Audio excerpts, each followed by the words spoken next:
Lexington police and the Fayette County coroner are at a home on Two-Lane Drive. We're working to gather details about what happened. For the first time since she was released from jail, Rowan County Clerk Kim Davis heads back to the office. Looking down in southern Kentucky, it is beautiful today. And honestly, I could have chosen any of these sky cams. Beautiful, beautiful conditions. Now, we go throughout the next few days. It stays the same, but temperatures get a little bit warmer. I'll show you this warming trend coming up. Tracking, alerting, protecting. This is WKYT News at Noon. Good afternoon from WKYT News. A busy day with several major stories at noon. I'm Bill Bryant. And I'm Barbara Bailey. A Lexington man is dead and a woman is in the hospital after an attempted murder-suicide. Police say the man shot his wife and then turned the gun on himself. This was at a home on Two-Lane Drive that's off Wilson Downing near Southern Middle School. WKYT's Kristen Kennedy is live now with the latest on the investigation, and that's our top story at noon. Bill, the Fayette County coroner tells us that a home health nurse was at the home with the couple at the time of this incident. We're told that she yelled out to a nearby garbage truck driver and asked him to call 911. For several hours this morning, the Fayette County coroner, detectives with the mobile crime lab, and homicide detectives were out at this home on Two-Lane Drive. The coroner is calling this a very sad story. He says an elderly husband shot his wife and shot himself this morning. Investigators believe the wife will survive. The husband did not. The coroner is waiting to release their names until all family is notified. Neighbors tell us the couple had health issues for quite some time. They say the nurse who was in the home at the time of the shooting is one of several nurses who comes in and cares for them daily. Obviously, she's pretty shook up.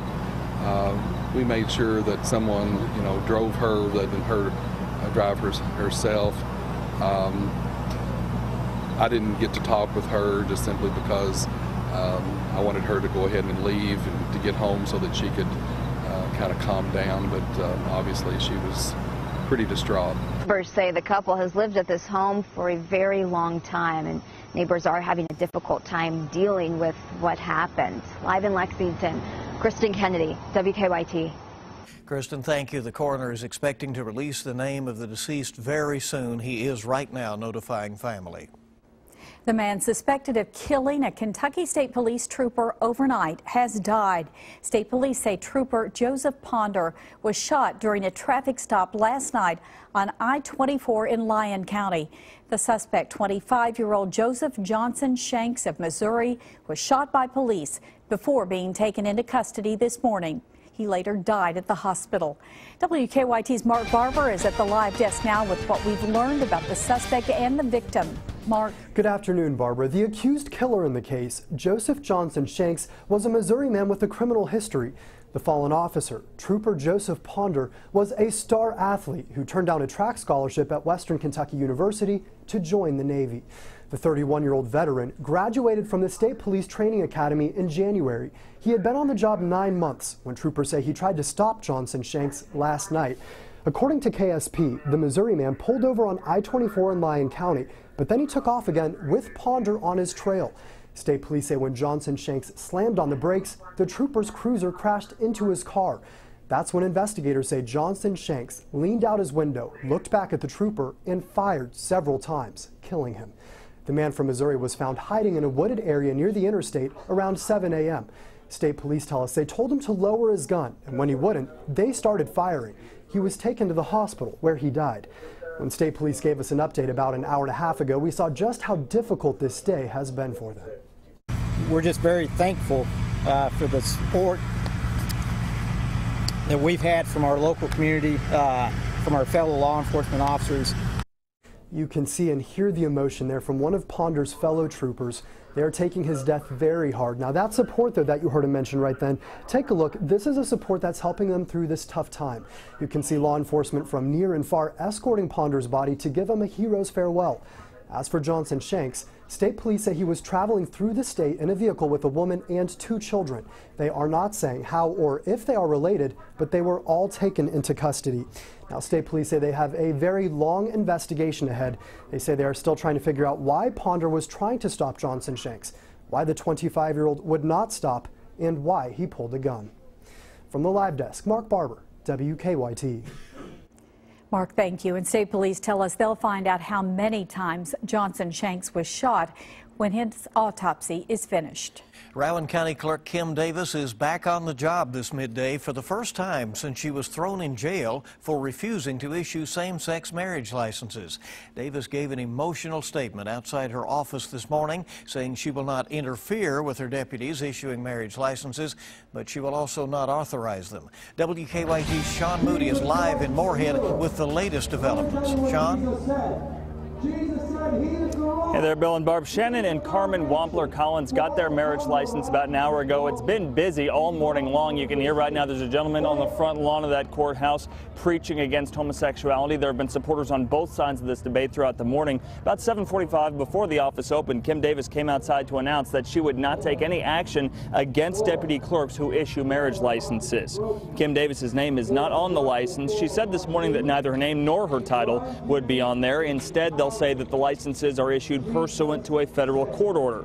Davis said she faced a choice this morning between her conscience and her freedom. Without her name, she questions whether or not the licenses are valid. The Wampler-Collins couple got here a little bit before 11 o'clock. They talked briefly with the media before they went inside to get that marriage license. They said they weren't sure a day would come they'd be able to get one. Came from Massachusetts, first state to legalize same-sex marriage. So to have it come here to Kentucky blows my mind. I gave it 20 years.